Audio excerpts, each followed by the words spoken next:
Welcome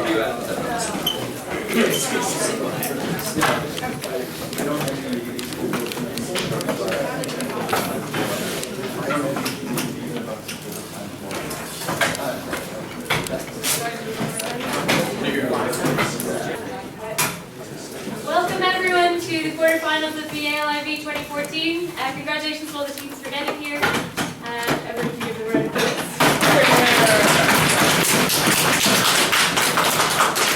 In first proposition this morning we have Alaska. In first opposition McGill. In second proposition LMU. And in second opposition Cambridge. Everything will be as it has been in previous rounds. Please be mannerly to each other. People in the audience, if you want to show support for your teams, that's obviously encouraged, but if you could do so at a level that allows us to hear the important points they're making, because otherwise, while you support them, we don't hear them, and that is to their disadvantage. So, are there any questions? Cool. Best of luck, everyone, and I call on the Prime Minister to open the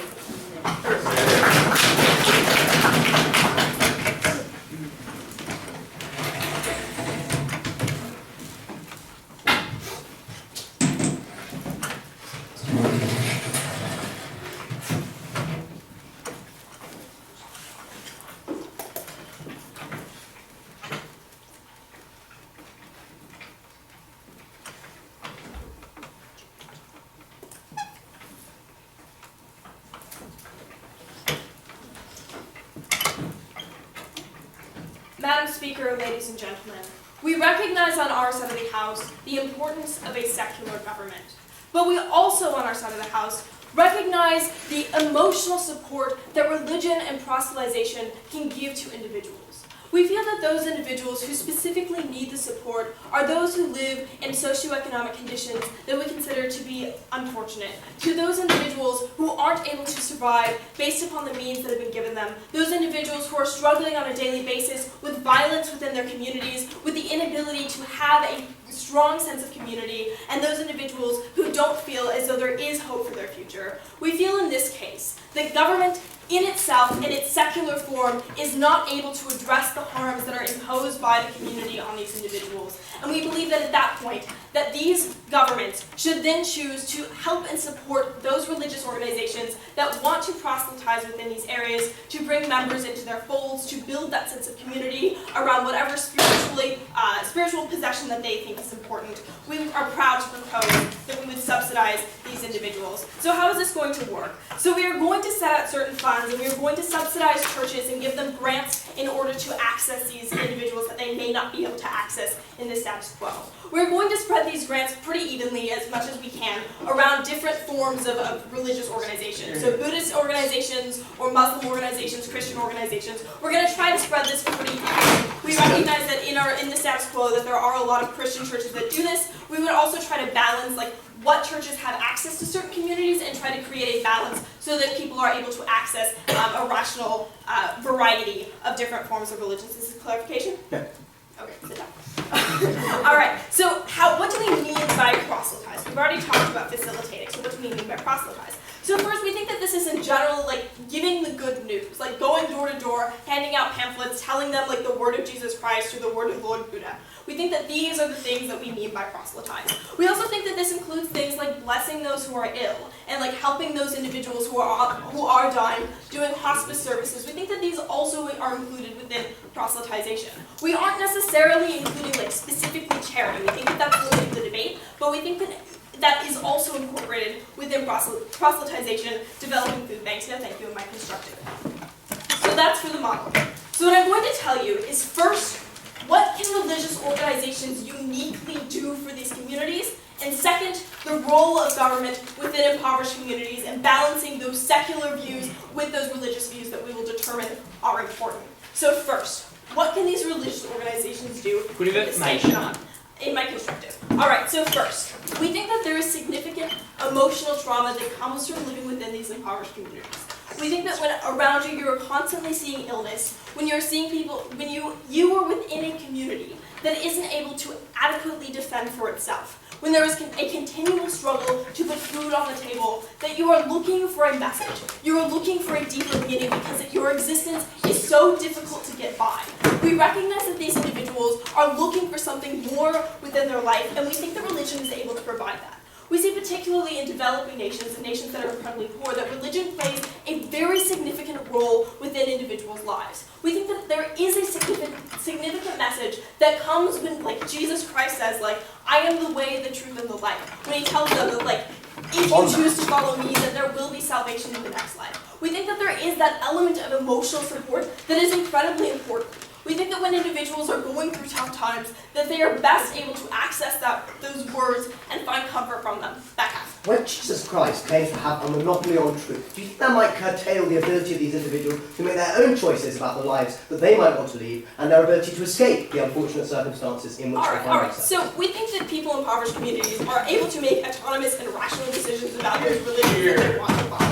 I'll get to that in the rest of my construction, but we think that by giving them the access to this information and the access to different points of view, that you are better able to provide that comfort and allow them to make those rational choices. Second, we think that we're combating systemic violence and hatred that exists within these communities. We see that oftentimes in these communities that there is a strong narrative that to be a man, to be successful within these communities, that you do have to be violent towards other people, that you continually have to defend yourself and to be aggressive. We think that this exists from the systemic violence that exists because of gang lines, because individuals are fending for that very existence. And so we recognize that when you can provide that counter-narrative, when you can provide someone that exists, such as the Lord Buddha, such as Jesus Christ, such as Muhammad, an individual who believed in peace, who believed in love for their brotherhood and love for humankind, that you are able to provide that different narrative and that opposing narrative to the hatred that exists within those communities. No, thank you. Third, we think that you're building a community. We see that far often in these low socioeconomic areas, that oftentimes communities are divided upon lines based upon ethnicity or gang. We feel that when we give individuals the ability to access a church, that they can begin to form different forms of community. That individuals from different areas and different groups are able to come together under one message and begin to interact with each other on a different scale than simply their ethnicity, where they're from, or the gang that their family is related with. We think that that's very, very important, because then we begin to build a larger sense of community, and one that crosses those lines that already exist. We think that that's very important for ending the violence that exists systemically within these communities. We think that's good. All right, so second, we need to discuss the role of government within these impoverished communities. So we recognize that the government should be taking care of financial aid. We think that these governments do that, particularly in Western liberal democracies, that they need to be providing welfare, they need to be providing adequate support. But we feel that the governments are incapable of providing those social services that build community, that help to end violence, that does begin to, that begets poverty and continues to exacerbate these problems. We see that many government social problems and programs tend to not work within these communities because they aren't able to access other individuals. We feel that when we are allowed to shift this responsibility to those organizations, that their mission is to build that community, their mission is to spread those words of comfort to those individuals, that we are getting a far better system. Ultimately, Madam Speaker, everyone can rationally decide whether or not they want to follow a religion. Everyone is able to make that calculus. We don't feel that just because an individual is in a low socioeconomic decision that they are any less capable of deciding whether or not God is real, whether or not Jesus Christ is the Messiah, and we feel that you should not make your basement judgment upon that. But instead, you need to discuss the impacts that religion has upon society and the binding effect that it has and the way that it's able to impose a different narrative for these communities. We are proud to propose.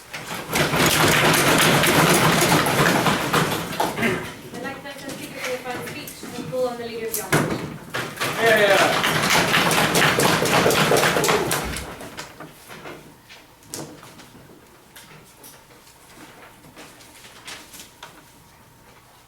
Madam Speaker, when the Pope went on a charitable mission to Africa, he brought with him lots of resources to help those in need. But he also unequivocally said that the use of birth control would send you to hell. And this actually had a direct impact on the rise of HIV rates, the suppression of women's rights, and largely everything else you need to establish a productive base on which you can break out of the cycle of poverty. I think that's what we get when we allow more and more religious charities to walk in. We're going to see things like the rejection of birth control. We're going to see things like the promotion of the sectarian violence they don't want to, or they think they can solve. And I think the result of this is we exacerbate all of the problems facing those in socioeconomically disadvantaged communities. I'm going to talk to you first about women's rights, and specifically how they interact with breaking out of the cycle of poverty. Then I'm going to talk to you about divided areas and what the reality of these charities are in there. And finally, I'm going to talk to you about how there are just limited resources and churches do not end starvation. Sorry, front go. So let's talk about what they said first. They talked about emotional trauma. Now, this point was entirely premised on saying those who live in extremely violent and poor neighborhoods and areas largely experience more emotional trauma. So first off, I'm going to prove that there was more violence and less chance of breaking out of poverty, presumably leading to more emotional trauma on our side following their logic. But second, I actually just don't know if it's true that religion is the salvation for most of these people. I tell you that when Christian missionaries came to the native world and forced natives to convert to Christianity on their deathbed by telling them they would be sent to hell otherwise, as they were dying of the influenza we gave them, it actually left massive cultural scars on the native people who were seen within the religious texts that their parents were forced to adopt on their deathbed as inferior. I'd also tell you that Jesus Christ did not actually love everyone, particularly homosexuals. And I would say that if you are among these groups, there is absolutely no emotional salvation and no emotional reassurance in following these religions. Next, I hear that men have to be violent and somehow religion is going to stop men from being violent. I do not believe this at all. I think if you look at Uganda after American missionaries came in and spread the message of how wrong homosexuality is, we saw a sharp increase in violence because religion tends to promote an us and them mentality. I think the sheer number of religious conflicts around the world shows that I don't think religion actually brings people together nearly to the extent they talk about. I'm going to refute sectarianism within my points, which I'm getting to now. First, let's talk about women's rights. Like I said, the vast majority of these charities are going to oppose birth control. Now, they try to be clever and they say, look, we're going to promote all charities doing this. But first off, this is kind of unrealistic. I simply don't think a Buddhist is going to have much success in the Central African Republic, for example. I think that there already are pre-established religions and that you will always cater to those that exist. And also, I think largely there will be just an excess of Christian missions that are already established and that are willing to do this. Also, not all religions even believe in missions. Like, you would never have kind of a Jewish conversion mission. That's not going to happen. We actually keep you guys out. Sorry. So next, I think that you're actually going to get a big reduction in the education of women holistically. Because even if these religions claim to treat women and men as equal, within these scriptures, there are large portions that explicitly say a woman's role is within the home. Second, I'm going to directly impact this, because when you have someone coming to your door and saying, don't use birth control or you'll go to hell, the natural result is people do not just not have sex. That's not the way it works. Women continue to have sex, and without birth control, there will be a rise in HIV, a rise in things like large families, and thus, I think specifically because of the large families, women will be forced to stay at home to take care of these things. I think also, we've seen that as you educate women further, they tend to take more autonomy of their lives. They tend to want to do things like become members of the workforce, rather than stay at home, rather than be seen as reproductive units. I think that that actually helps women. Next, I think you actually get a tangible crowding out of non-religious aid when we fund religious aid to this degree. Why is that? Well, I don't think you are likely to donate to a charity when you know that there is an excess of government-funded religious charities purporting to do the exact same thing. Second, if you are someone who still wants to donate to these charities, they largely now can't compete with these religious charities for the areas and the catchment areas of their projects because you have literally given them government funding to bankroll them further and to establish a base. Next, I also think when you spread a religious message, people tend to reject other forms of aid and seeing it as not as pure as religious aid. Secondarily, this directly affects their crazy model of having like every kind of religion in the same place, because what happens when you fervently create a large Christian base? I don't think they're ever going to interact with like the Buddhist mission for help. I don't think that will happen. Finally, even if you somehow think they can break out of this cycle of poverty, all of these problems of the perception of women caused by religion will persist in the future state. I think in the event that they have any kind of solution on their side, they get a future state which perpetuates terrible and oppressive norms for various groups of people. Next, I'm going to talk to you about divided areas. And this is direct refutation, your idea of bringing people together in sectarianism. But yeah, Krikor. If it is the case that generally people in these societies are already going to be religious, which is preferable? Just getting a top-down message from the Pope or having more churches that can actually provide you social services on the ground? So, first off, I think that you're going to have a lot of these churches conforming with the Pope, and I don't think they're going to be different. Second, I think it's worse because I think you're going to crowd out other forms of aid that can provide them things like distribution of birth control on the ground. Third to that, I would say that that's not true because of the point I'm about to bring up right now. So, what is this? First off, let's talk about areas that have deep sectarian divides anyway, and what happens when you try to force your religion on all of them. First off, in the Central African Republic, I think if one church tried to come in and say, we are the representative of everyone, they would probably fit one group's belief more than the rest. And I think you would actually see direct pushback from those who do not accept this. We see things all the time, like the response to even just Western ideas such as Ebola aid, something not nearly as divisive as religious, was a lot of people actually machine gun down these clinics. I think you see this to a much larger degree when people feel there is an ethno-national divide between one kind of charity and another. I think they're likely to actually affect people. Next, I think you get pushback from, if you're going to have large numbers of Christian missions coming in, I think alternative religions and their idealist groups will largely have violent pushback as well. Next, I'm going to tell you that you actually get secondary missions coming out of these countries past the fact. So for example, Uganda was pushing its moral police force on other countries around Africa, attempting to convert them to the religion that we brought in and defined for them through that crazy guy we all saw on John Oliver. Last, I think you prosecute homosexuals to a very large degree when this happens. I think this is just unjust on face, but I also think that it splits the population.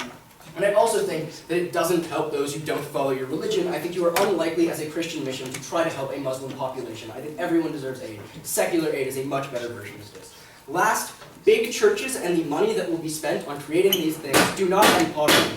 They do not end poverty. We do. We oppose.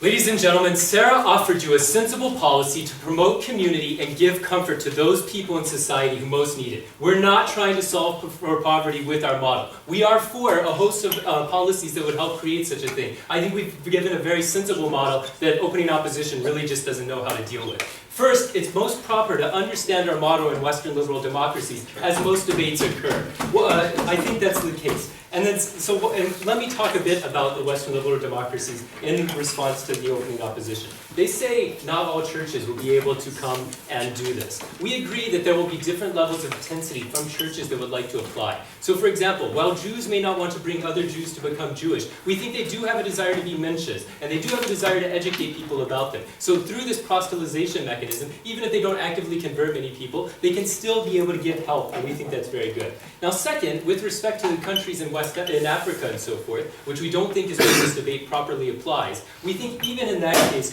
what you have there is, one, a society that's already deeply religious and has the host of problems that opening opposition is talking about. They already have problems with condoms, they already have religious beliefs associated that make it harmful for Ebola. We don't think that our policy would necessarily worsen those in any case, and it's not even it's not even the focus of our debate there.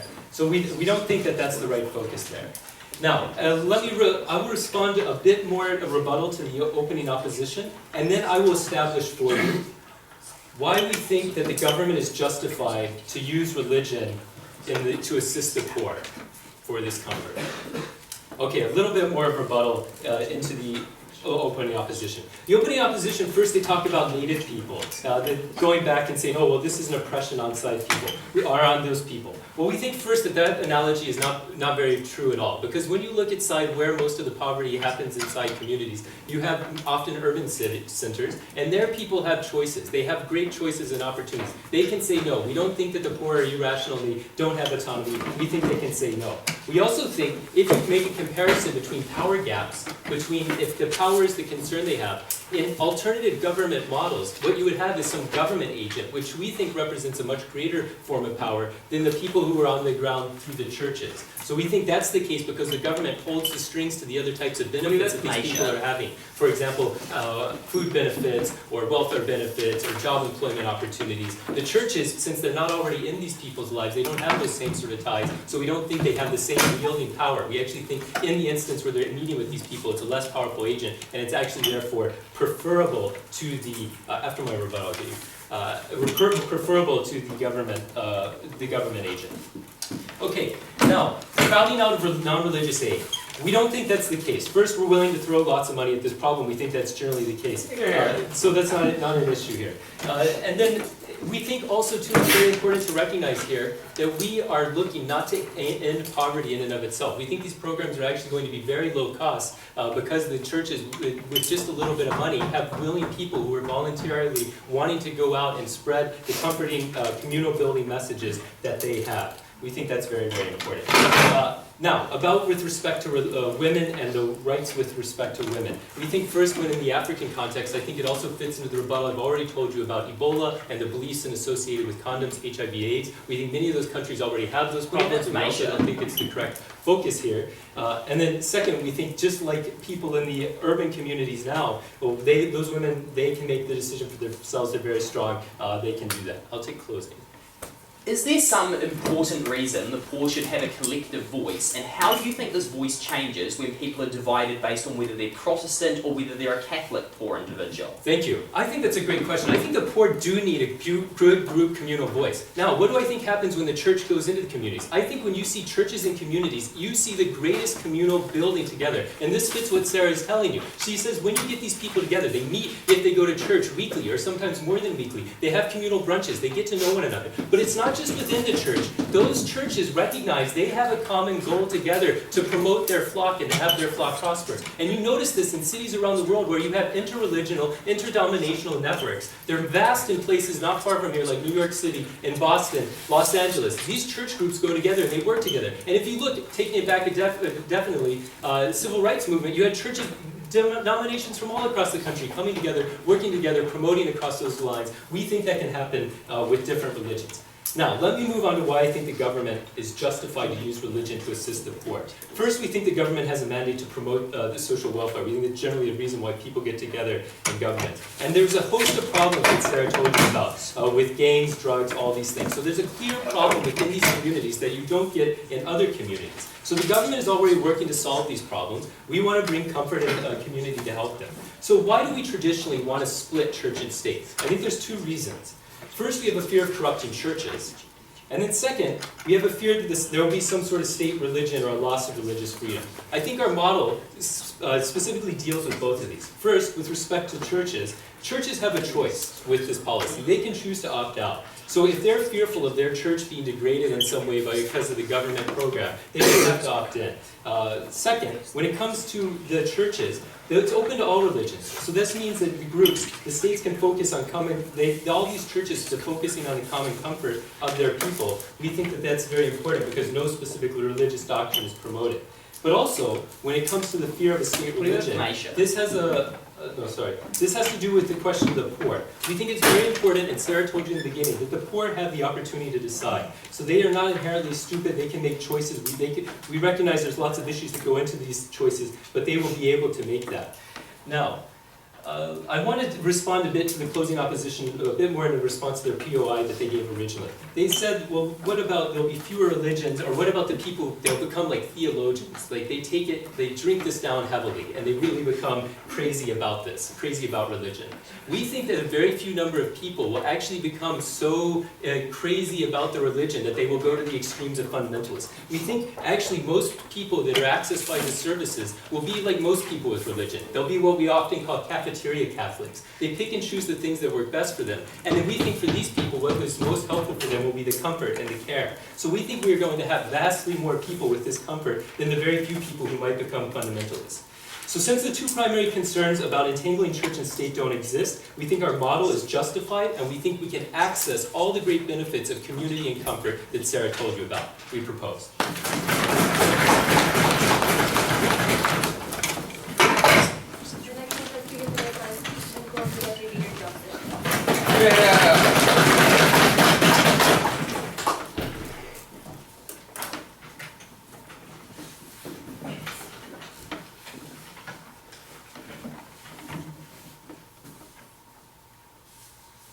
Thank you, Madam Speaker.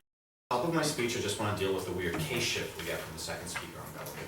So the first speaker on government, the Prime Minister, tells us that we're talking about governments that have an inability to help their own populations, that don't have enough money, and therefore the only way to help people is to allow religious charities to come in. But then the second speaker comes up and says, not only are we only talking about Western liberal democracies, but we have so much money that we can totally fund literally every religion that ever comes up, right? So they have to deal with that. I think I'm just going to go with the fact that we're talking about third world countries for back half sake because that's an actual debate. Also, if we have a ton of money and this is Western liberal democracies, I don't understand why we can't just fund welfare programs and deal with all of the poverty in general, right? That just does not make sense. So given that we're talking about developing countries where religious charities do the most good, I think the question this debate comes down to is, does proselytization make people's lives tangibly better? And I think what we bring you on opening opposition is the idea that these religious charities make it tangibly harder for these communities to exit poverty and leave long-lasting harms in these societies that make people's lives tangibly worse. Tangibly way more worse than the fake sort of religious comfort we get from opening government. So to prove that to you, first I want to deal with the case we get out of opening government, and then I'm going to do some rebuilding to a lot of my partner's argument, a lot of which was just not responded to by the second speaker on government, and I'll flag that as I go. So firstly, this idea of government proselytization, and does it bring some comfort, right? So firstly, we would say it just does not bring comfort to the vast majority of people in this situation, right? So firstly, women, in the vast majority of Abrahamic religions are just really, really bad off, right? Like they're treated as though they're second-class citizens, they're told they need to stay at home, they're told that they need to take care of women, and they lose a lot of choice in their own lives, right? So like just 50% of the population does not get that much comfort from these kinds of religions, right? But my partner also talks about the idea of people who are homosexual, for example, or people who are just from other religions than the one you're proselytizing. Those people don't get comfort in that situation, right? So this comfort is not for everyone, even if there is some comfort. But we don't think the people who most religions target, which are like middle-class men, also don't get a lot of comfort, right? And this directly responds to the POI we get out of second government about how there are often the religions already existing in these societies, right? So sure, in a lot of these impoverished nations, you have pre-existing cultures, you have pre-existing form of thinking, and you might have some sort of religion, right? What happens when the Catholic Church comes in and says, we're going to build this massive fancy school, and if you want to go to this massive fancy school and get an education and better your life, you have to become a Catholic, right? We think that causes terrible violence in people's minds where they have to give up their own culture and their way of life if they want to escape poverty, right? We think this makes people's lives tangibly worse when they need to make that kind of decision, right? We think that's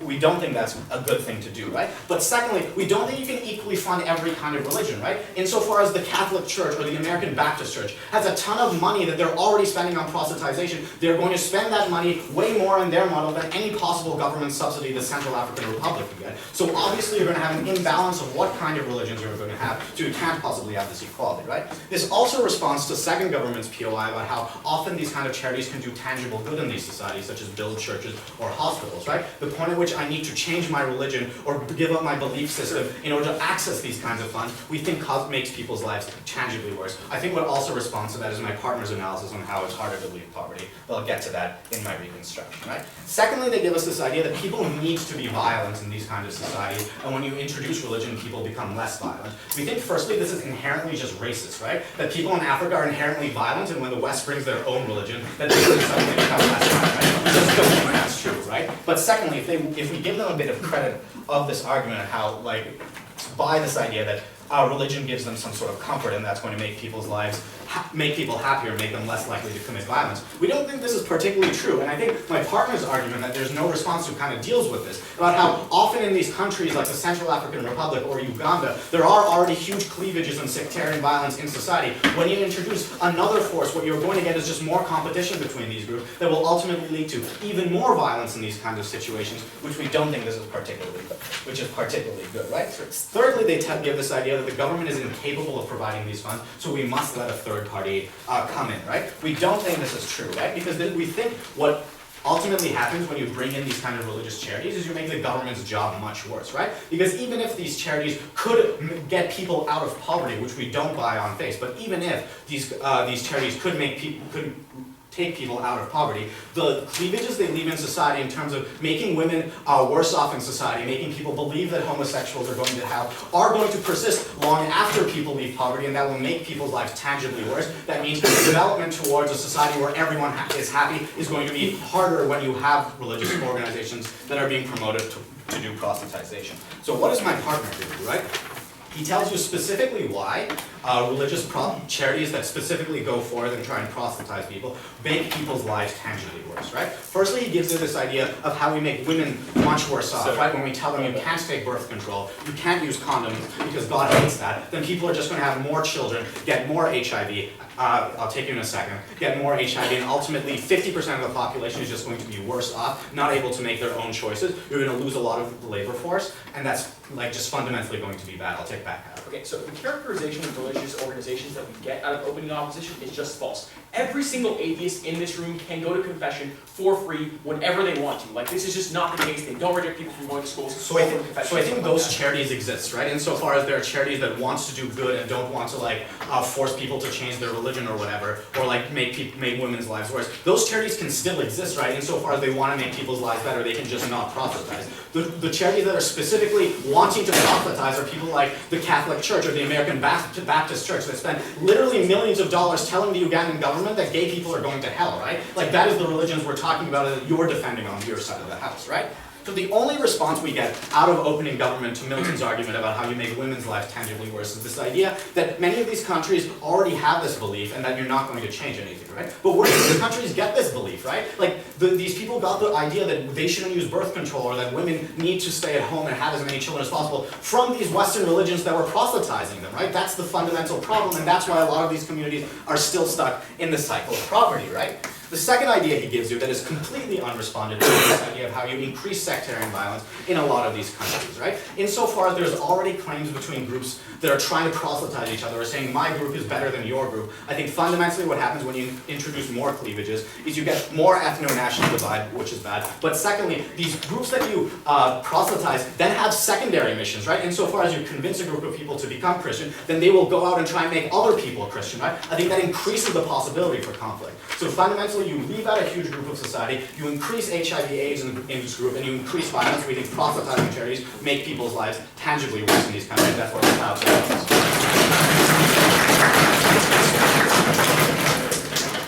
like to thank that speaker for the fine speech.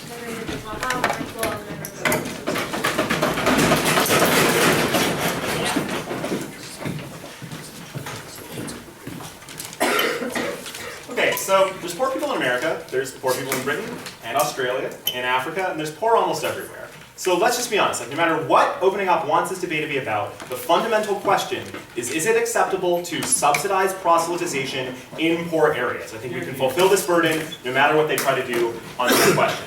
But the first piece of extension I'd like to do is pretty much just a direct rebuttal of pretty much everything they try to claim on their side. Because there's a really remarkable lack, I think, of perspective from opening opposition. Because they talk about the status quo problem of massive missionary groups going from Catholicism, going from Mormonism, and going and creating reactionary individuals who harm other people. But notice that they're doing this in societies that do not have a diversity of religious options, because they are the corporatized and financially successful religions in the status quo. Notice that the opening government's plan is fundamentally predicated upon demanding a diversity of religious options throughout poor communities across the globe. What does this mean then? It means that instead of only having a choice between becoming a Ugandan Mormon who hates the gays or not having access to religion, you now have a diversity of options in a religious market. Why is this so effective? Because it means that all of the problems they're talking about are immediately countered when we give you an opportunity to have the access to, the existential calm and the moral incentives and the community, while seeing there are other opportunities that are less bigoted and potentially far less sectarian. So I think that at this point then, none of opening opposition's arguments are really particularly effective in the round anymore, because they predicate their entire advocacy on the premise that we will always hate women, we will always hate gays, we'll never tell people to wear condoms, which is a problem when people don't have access to other religious options. At that point, I think you should immediately vote for all side options. But also, let's talk about this a little bit more complexly, because one of their arguments is that, well, even if this is true, at the point that one religion will eventually become a majority, they'll then become super violent and kill everyone. And then his partner comes up and says, it's like apparently really bigoted to say people necessarily become violent over there. That's a little bit confusing, but I think we generally need to consider the fact that if you're part of a culture that knows you got religion from a system that thinks a diversity of religions is important, that's very different, because it means the kind of preachers that we're bringing, the kind of missionaries that we're bringing, they got this opportunity as part of a broader global mission for religious diversity, and people I think are going to internalize that and not just say, well, we know that our preacher came as part of a cohort involving people from Buddhism and from Islam, but now that we decided we like one, we're just going to kill those people. I think that's particularly ridiculous, and maybe one of the more ridiculous arguments within the round. I also think that we actually put a better pressure on the status quo of these corporatized religions at the point that they now have competition, right? They actually have to make compelling arguments. They have to be morally reasonable. They have to deal with the fact that other people are taking their client base and actually have now been subsidized to the point that, yes, maybe their arguments are a little bit more complex, maybe they are a little bit deeper, maybe they're not necessarily the kind that can be self-funded, but because they are funded, this actually puts the pressure on the status quo to become, I think, more liberal. And if anything, we're seeing this already happening now, which is maybe the best argument against them, right? Which is that we have a commie Jesuit Pope now, guys. He talks about how we need redistribution. He's rolling things back about abortion. He's rolling things back about birth control. And what we would say is it's because the globalization of the market of ideas is causing ancient religious organizations to fundamentally modernize and become more mainstream. At the point that we see this with things like the Anglican Church starting to allow gay marriage, letting women become priests. We're seeing this happening now. If anything, if we require integration of different religious ideologies together, operating under the same purpose of giving everyone options, this seems like the #1 impact. So what do we get then? All these same missionaries we're all worried about across the globe are interacting with each other and have pressure to do the right thing and actually provide morally sound philosophies. Sure. If the elite within a society are entirely secular, what do you think it does when you separate the poor from them when they're far more likely to be religious? Fantastic. Second point of extension, we'd like to separate ethnic and class identity from religion. How do you do that? The problem right now is that in the status quo, this has already happened, right? People are tribal. People are separated on class lines based on religion. But when you provide a diversity, you start separating those groups within their own religious identity so that it's no longer a clear one-to-one correlation. But that makes it actually far more effective, right? Because maybe if you actually provide access to a bunch of different viewpoints, you no longer will be able to thin slice society based on these very clear categories, which means actually it's far more likely that we'll no longer consider religion an efficient proxy for these things because there's so many more opportunities in so many different ways that people are divided.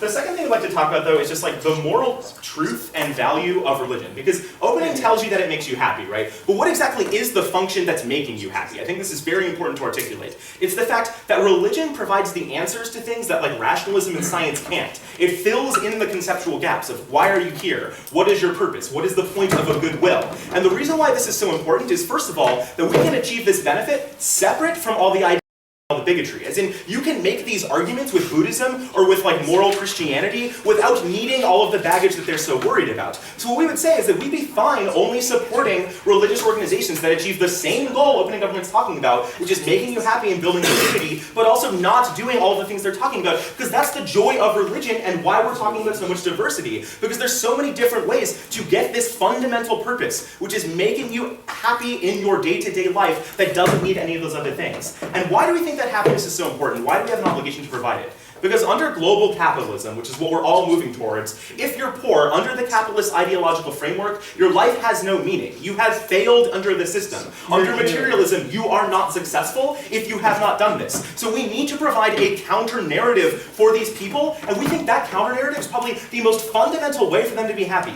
All we get from them is that it's false. I'm sorry, I challenge the premise that any intellectual in this room can fundamentally prove to anyone else that God is a false idea or that all religious precepts are inherently insane. Why? Because religion fundamentally solves the questions we can't. Like what came before the Big Bang? Or what is the nature of consciousness? Or why ought we be moral? These are questions that we'll never have absolute answers to. And therefore, what religion does is it provides people the fact that there are some answers out there and people can see them. This is why the Jesuit tradition also trained some of the greatest philosophers, like Descartes to Heidegger, because it's a foundational way of thinking critically about your environment and about yourself. And we'd rather people think critically in a different system than critically thinking of, well, I'm poor, life is about being rich, I have failed, therefore I am not good.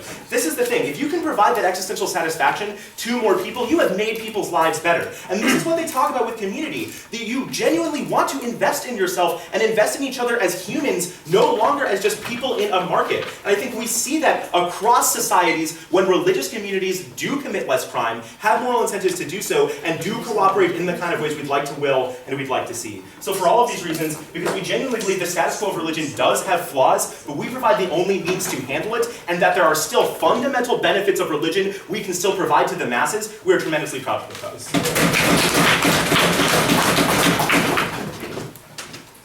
like to thank the speaker for their final speech and call on the member of opposition.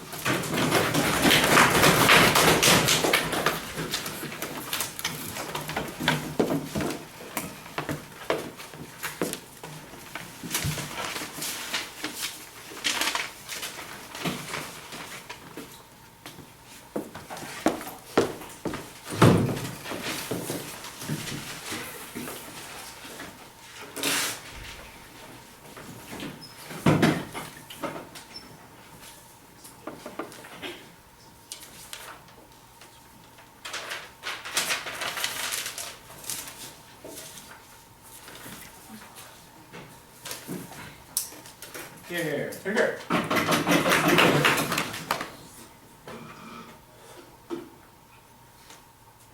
The disadvantaged do have a greater propensity to become religious. Oddly enough then, the incentive of religious elites is to keep them disadvantaged. I'm going to do two things in this speech. First, I'm going to explain why this locks people in poverty. Secondly, I'm going to explain to you why it divides communities in desperate need of unity. First off, a couple of points of rebuttal.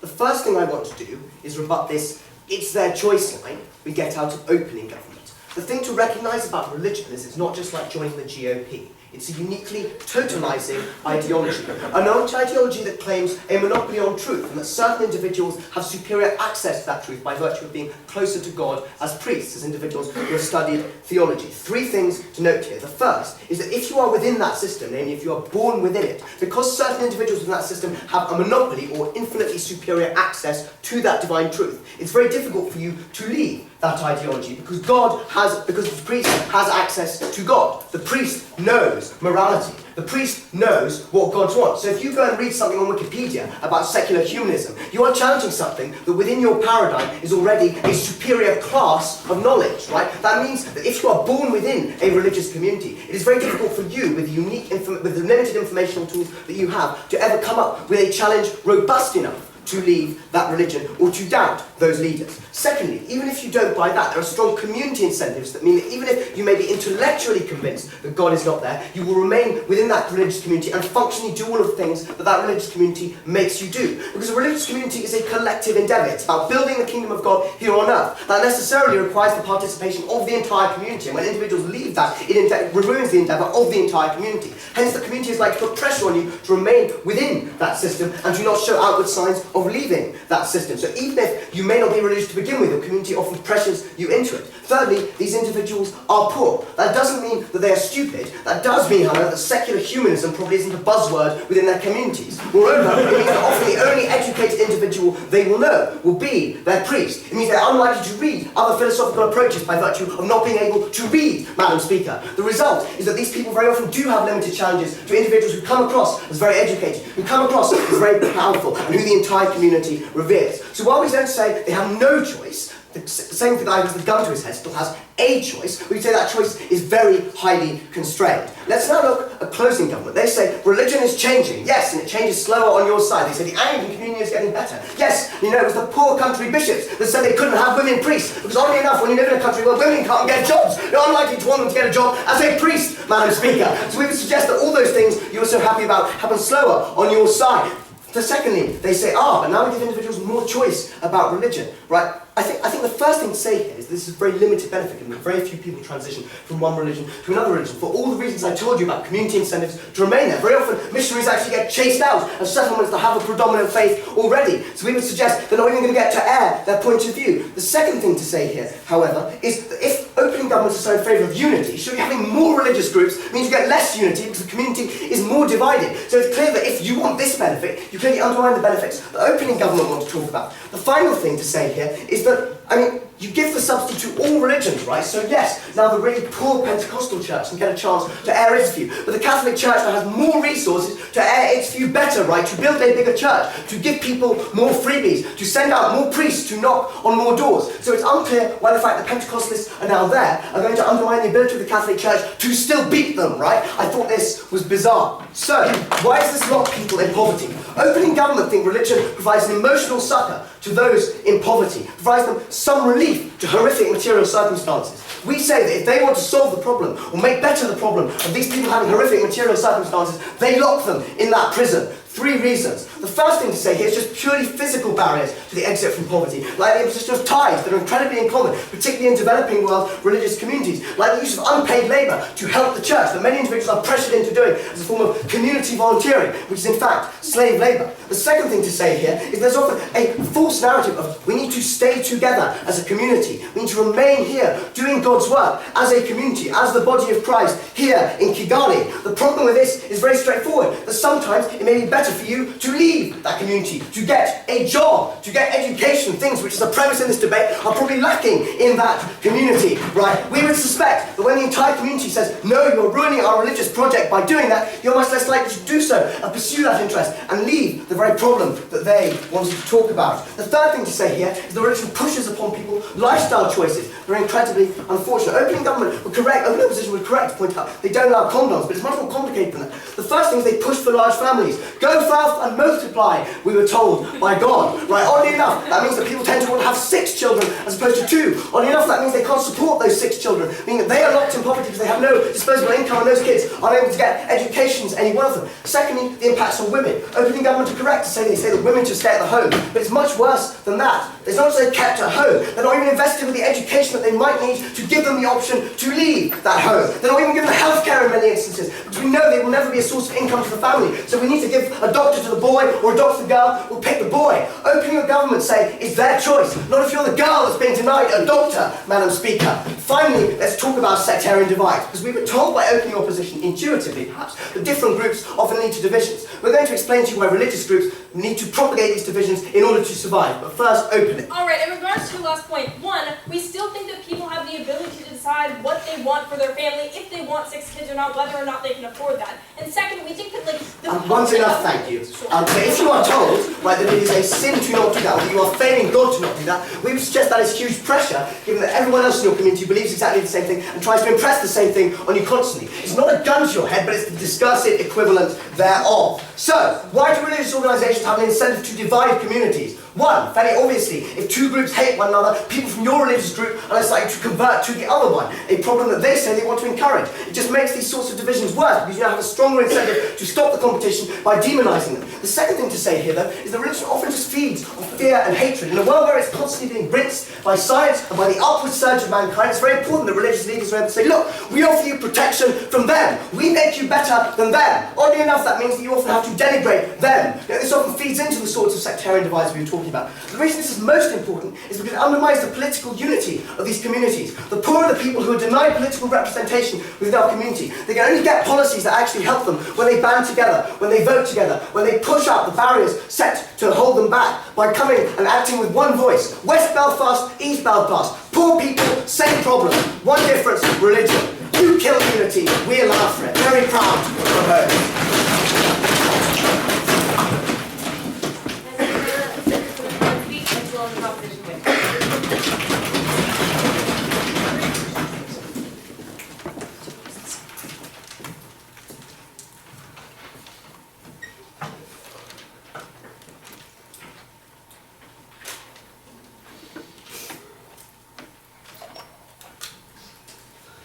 Madam Chair, in assessing the somewhat difficult task really piecing together the new points of extension and coming out with relatively confusing speech.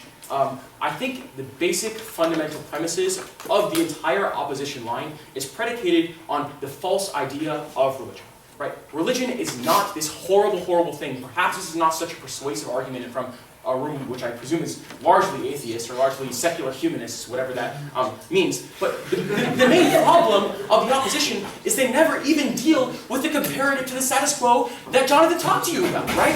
You already have in the status quo countries that don't provide secular humanistic aid, and it's not successful. Like, nowhere do we get a defense that's actually about like these types of forms of aid being better for people than religious aid. It's just a bunch of bashing on religion. They just don't want you to believe in God for some reason. They don't even clash with John's argument about how believing in God generally makes you a happier person. And even if that's the only thing that we can win in this round, that's just generally a good thing. It's if you're going to be poor and they don't give you a reason why people are going to be less poor and they don't fix the problem, I'd rather be poor and happy than poor than think I'm a fucking failure because other people are more rich than me. That's an argument that they needed to respond to and they didn't. Right? So, two questions, or like two words that I'm going to summarize around here. No, one, religion, two, social welfare. First, let's get some observations about the status quo. The status quo is rife with proselytizing organizations that are religious. But the problem is there are only a couple that have a lot of money. The Catholic Church is one of them. Mormon churches are another example. Other institutions don't have the ability to actually set up churches.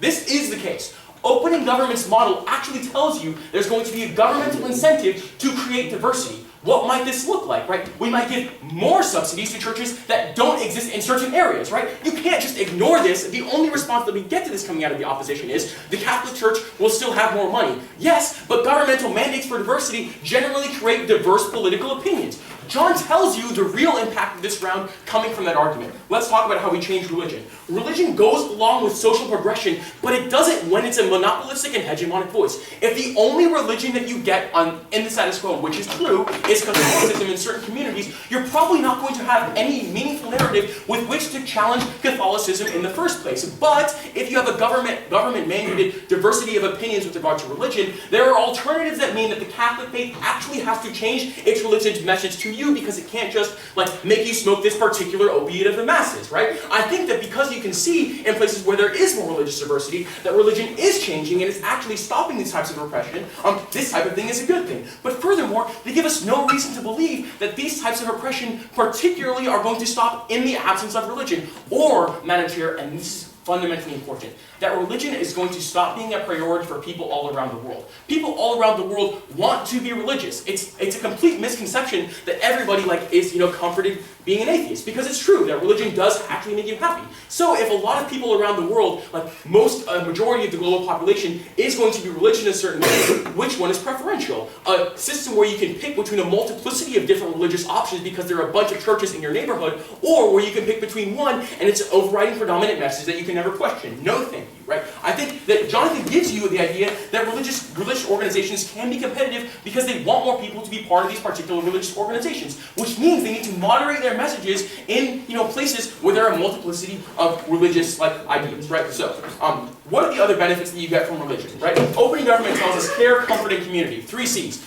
Excellent. We definitely agree. But we think John tells you a couple of more, right? Religion uniquely provides answers that rationalism and science cannot. So, observe yourself. Do you have any existential crises? Can you tell us the meaning, why you exist? Probably not, right? If philosophy and sectarian humanism can't necessarily do this, I think religion actually does give you an answer that actually provides existential comfort of people. But here's another important argument. Under the religion of most people that are secular, I'm calling it religion, it's capitalism, ladies and gentlemen. Poor people internalize the idea that they are less than, that they are failures, that they are worth less because they have failed, because they have less money, because they define their own worth relative to the relative success of other people that are rich. This is an incredible problem for poor people because it actually makes them feel like they are less than. This is just a true fact in most capitalist societies. But religion teaches that all human beings are valuable in and of themselves and provides them worth where they would otherwise not have worth. This is not the case. Yeah. Free pockets are occasionally good. Unfortunately, they're not good when the competition takes a harmful form, i.e. when you face the fact of people leaving your religion for another, your response is to demonize that religion and claim that they are morally inferior and hateful individuals to prevent people from your community from bleeding away into theirs. How is that socially beneficial? All right, is this the case, right? Is this the case in places where we have a diversity of religious opinions? The answer is no, right? In Western liberal democracies where there are Muslims, Christians, Jews, like, do people go around saying, oh, what's your religion so I can hate you more? This is just not the case. This is more likely the case when there is one overriding and predominating religion like you see in the global south, and we're trying to fundamentally change that, right? Secondly, let's talk about social welfare. There are a couple of benefits that we just access more efficiently on our side of the house, and let me name them. Social services like therapy, like education, like sanctuary. Sanctuary for people that are battered, sanctuary for people that are trying to leave their that are trying to leave abusive relationships. Religion provides these services to the poor at a much more higher and more efficient rate because they are putting their own funds in. If your government doesn't have the funds to create large, broad-based social services for entire communities, like maybe we should gain access to other funding pools, like the funding pools of religious organizations that want to set up churches, right? We think this is definitely good. The response that we get, no thank you, from closing opposition is that they want to keep the poor, and it's hard to get people out of poverty. This is true, right? The problem of poverty is a problem that is very, very difficult to solve. But you never give us any comparative of how you're solving it more so on your side of the house. So I don't think this is something we can just default to, right? And he says that religion keeps people super separated, and yet it's like a totalitizing ideology that brings people together. First of all, this is contradictory. Second of all, I do think that religion allows people to band together because it provides them venues for social collusion that don't exist in the alternative, right? When you go to church, you meet people, you have real interactions, you have real discussions and real conversations that cultivate community ideas and allow you to set up things like AA meetings in your society, that allow you to set up things like parent-teacher conferences or subsidizing for education. It actually brings people together in conversation. Catholics, Protestants, Muslims, Jews, all can have a conversation together. Just because they're different religions doesn't mean they need to fight one another. I don't think this is anything substantiated on their side of the house. So why are we going to win this round? Number one, we've already told you that the status quo is crowding out certain religious beliefs, and we're actively challenging that through a government-mandated diversity. I think that religion, in any case, actually provides balm to people that are in horrible situations because it gives them worth when the alternative of capitalism is that they are worthless or they have failed because they are not capitalistically successful. For all these reasons, we're here to try this. I'd like to thank our speakers for their fine speech and for all the opposition with them.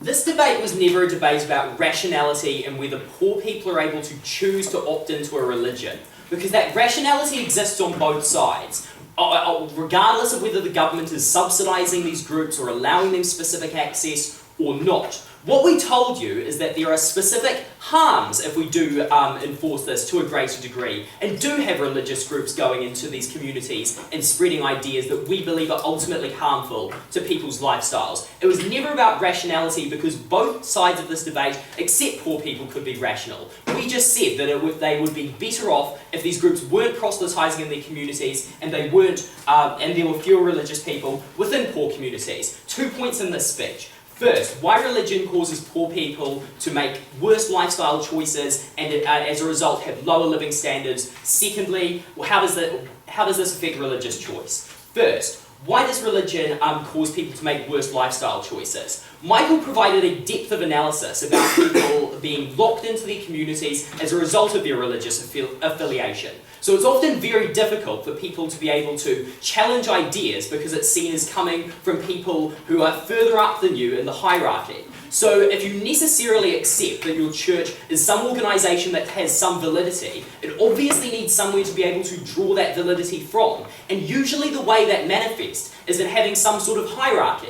So if you're a poor person, you're not able to adjust the decisions made by the Catholic elite towards your own personal circumstance. What you have to do is accept what is being taught to you at Mass each week, what is being preached to you from the pulpit, what is coming down from above, written in the Bible, or what is written in the Catechism of the Catholic Church. Those are pronouncements from above that can't be tailored to your lifestyle and are necessarily inflexible. And when it tends to be groups who are alienated from the realities of the poor, people who live in palaces in the Vatican or live in a cathedral in Canterbury, they're unlikely to be able to appreciate what really helps poor people best to be able to advance themselves. Why is this important and where do we particularly see this manifest? So an important one is birth control. So this is an area where poor people are disadvantaged by the policies that churches tend to preach, because often people go and have families which are far too large compared to what they'd be able to afford, and as a result make themselves worse off. Furthermore, many religious communities deny women being able to enter the workforce and providing another source of income to escape poverty. These are simple things that we explain to you people are trapped into when you have increased proselytization. Because even if we accept that people are rationally able to choose based on the information they're given, they don't. When someone comes and proselytizes to you, they don't tell you about all the bad stuff you're going to have to do. They don't go, "Hi, I'm here to explain the Catholic Church's position on abortion and why you won't be able to have one. Oh, you won't be able to use condoms either." What they do is they say, God loves you and wants to reach out to you and wants to save you. So they tell you all the good stuff, but they don't tell you all the bad stuff that's ultimately going to disadvantage you. And that's the problem with this proselytization. People get drawn into things that they're not able to properly conceive of, and as a result make worse lifestyle decisions that harm their ability to live within their communities. Michael also spoke extensively about sectarian divides. This was mentioned briefly by opening, but Michael was able to tell you why it is that religions prosper on these sectarian divides, because it often helps to explain your poor situation in society by using oppositional actors. So you're able to point to other less moral actors as being the reason why your situation is so bad. You're able to point to them as being the moral degradation of society, whereas you are the source of all truth. What that means is that you're more likely to believe other people aren't human in the same way you are, and you're more likely to view them as being less worthy of rights or being less worthy of the same concern you give to them. We think it's important that poor people are able to band together on key political aims in order to be able to achieve the sorts of outcomes that they so desperately need. When you divide on sectarian lines, your concern isn't poor people in general as a group. Your concern is poor Protestants or poor Catholics. It is no surprise that Belfast actually has the lowest life expectancy of any capital within the EU. And part of the reason why is because you don't have the same concern for your neighbours when you're divided upon religious lines and see them as being fundamentally different to you. When you have a more collective group identity as poor people, you're more likely to organise and be able to get better outcomes for yourself and better outcomes for society. We furthermore signalled in a POI the fact that the elite in society is secular to a very large extent, and it creates greater divides between the poor when they're far more likely to be religious and less likely to be able to feel they can fit in when they go to university or fit in amongst the social groups that they might need to fit into if they want to advance throughout society. Open it. Churches have good and bad messages. Isn't it more reasonable that these reasonable people are cafeteria Catholics, like I say, and choose the things that fit them best, and we get that on our side?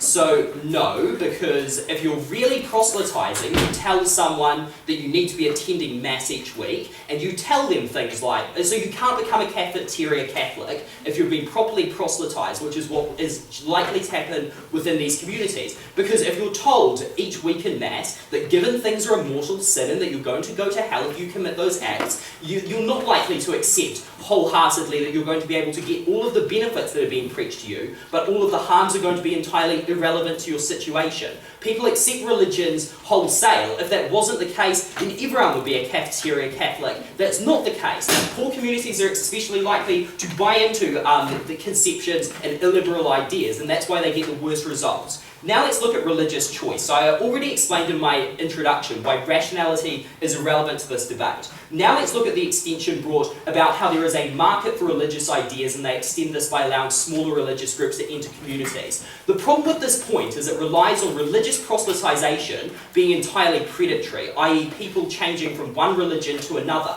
Here's the reality. It's probably easier someone that there is a supernatural being who is looking out for them and wants to help them rather than convert them to another religion by explaining why particular doctrines of apostolic succession and transubstantiation are more relevant to them. So the more technical details of the differences between religion are less likely to be able to convince people to change as change people from being non-religious to religious. So you get more of the harms that we've shown correlate with religion, and you don't get the marketplace you want. We've shown why it's a bad marketplace and one that causes people to demonize their opponents. This was never a debate about rationality, it was one simply about how people act typically within religious communities. We've shown you that's worse for poor people, very proud to oppose.